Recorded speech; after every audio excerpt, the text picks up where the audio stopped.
Yan, ang lulutuin ko ngayon ay chicken apritada. Ito, nakakulo na yan. Pinalambutan ko na yan. Minarinate ko sa toyo at kalamansi at paminta.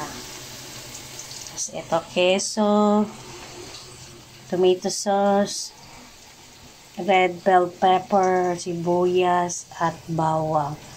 Tapos, ito yung patatas at carrot. Nilagyan ko na ng paminta. Pinipirito ko sandali.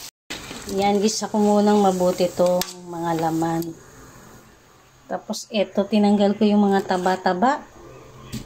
Mga mantika.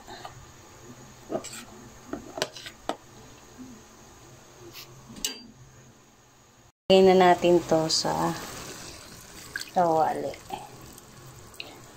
Taba ng manok. Tapos, itong sili.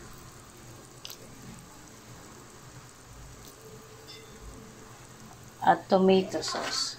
Hanggang sa maluto. Tapos, haluin lang natin. Yan, kulong-kulo na. Ilalagay ko na itong piritong carrot, patatas, at keso. Hintay lang natin silang maluto. Yan, ganda na ng kulay. Nag-reduce na yung sabaw. Lapit na itong maluto.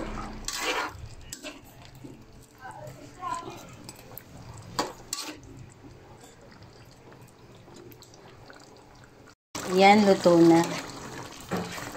Tayin ko na.